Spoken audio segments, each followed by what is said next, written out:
Se metade da população votou no Lula, metade votou no Bolsonaro, por que não estava tão cheia a rua quanto estava quando era o presidente Bolsonaro? O que explica essa ausência, esse esvaziamento? Bom, a esquerda ela é menos patriota do que a direita.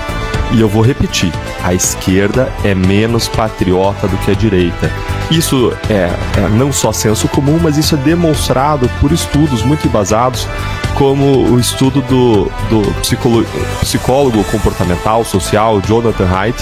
Ele escreveu um livro sobre a mente moralista, foi assim traduzida o título, mas é Moralist Mind. Ele explica quais são os valores morais do ser humano e como esses valores variam quando você compara a direita com a esquerda.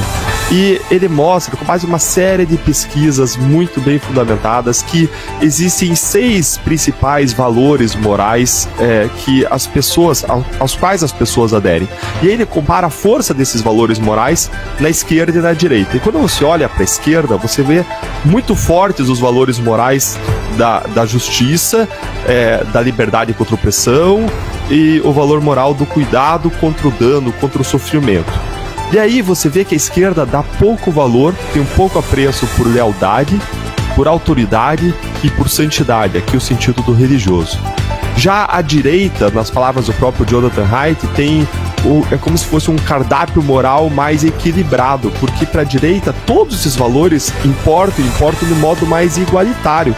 Então para a direita, a lealdade, que traz um senso de patriotismo, um senso de dever para com as pessoas ao nosso redor, para com as pessoas que compartilham uma jornada de vida conosco num mesmo país, dentro do mesmo território, que tem um destino, em grande medida, compartilhado conosco e com as nossas famílias, porque estão sendo governados debaixo do mesmo governo, debaixo das mesmas instituições. Na direita existe um apreço por essa lealdade, que é aquilo que eles chamam de patriotismo, amor à pátria, amor às pessoas ao redor, muito maior. Na direita também existe um apreço pela figura da autoridade, um respeito à autoridade muito maior. E isso é documentado por essas pesquisas. Então, é visível que a esquerda é menos patriota do que a direita. Isso ajuda a explicar em grande medida o esvaziamento das ruas ontem. Por que a direita não estava? Por uma razão óbvia, por uma discordância em relação a tudo que está acontecendo, a esse desgoverno do PT, por um sinal de protesto aos desmandos de um governo que adota uma visão de vida em relação ao qual a gente discorda nos vários aspectos. E um sintoma dessa diferença de valores, de visão moral entre a esquerda e a direita é o vestido da Janja ontem. Era o vestido dela de vermelho. Não verde e amarelo, não outra cor, mas vermelho.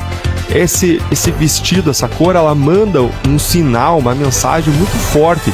E eu estava discutindo hoje com um amigo sobre isso.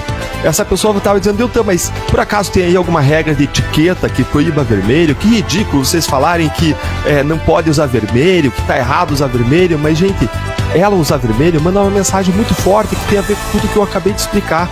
Manda uma mensagem de que a lealdade maior dela, a lealdade maior que existe ali, não é ao país, não é aos conterrâneos, que é um valor de lealdade forte de direita, mas a lealdade maior dela não é ao Brasil, não é à nação, é um ideal comunista internacional, idiota, um ideal idiota que despreza muitos conterrâneos, e aliás, que despreza os patrões numa luta clássica de operários versus patrões, luta de classes. Lembrem das falas do Lula de que patrão explora empregado e não trabalha, uma fala recente, absurda. E essa ideia de luta de classes foi modernizada na guerra cultural contra supostos opressores, como o agro, que seria um opressor em relação ao meio ambiente, o pai de família, que oprimiria a família, teria que desfazer a família, o policial, que seria um opressor em relação aos criminosos, que para eles são vítimas da sociedade, o homem hétero branco. Nesse vermelho que a Janja carrega, ela carrega junto toda uma mensagem de desprezo dessa ideologia socialista comunista por grande parte do Brasil, e um apreço não pelo país, mas um apreço por um ideal utópico comunista que já se provou um fracasso em uma série de países ao redor do globo. E como que diante dessa simbologia, dessa mensagem que a Janja passa, que é a mensagem do coração do Lula, do coração desses governantes, como falar de união quando existe desprezo em relação a conterrâneos? quando Lula expressou esse desprezo em vários momentos, falando que policial não era gente, falando contra o agro, que o agro é fascista, falando que os bolsonaristas têm que ser derrotados, falando que aquelas pessoas presas, brasileiros, no aeroporto em Roma não são como gente, mas são como animais, desumanizando as pessoas. Como ele pretende falar de união? Como ele pretende falar de amor em vez de ódio?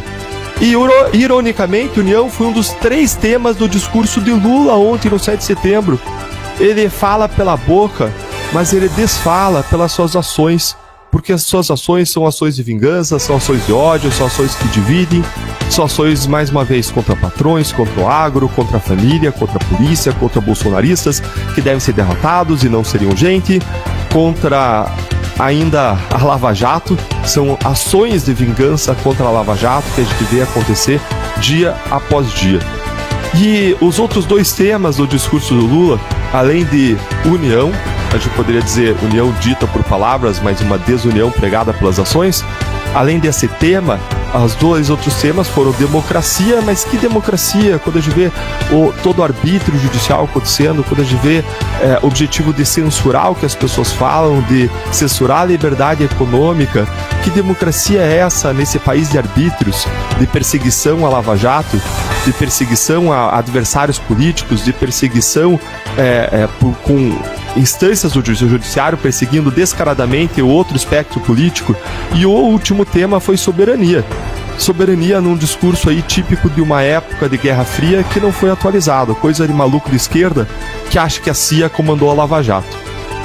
E ontem, como uma cereja de bolo, para fechar meu comentário, eu vi um grande jornal do país, na sua capa, matéria de capa sobre o 7 de setembro, e na matéria de capa ele falava que o 7 de setembro marcava, e a forma como foi comemorado o 7 de setembro, marcava um retorno à normalidade democrática.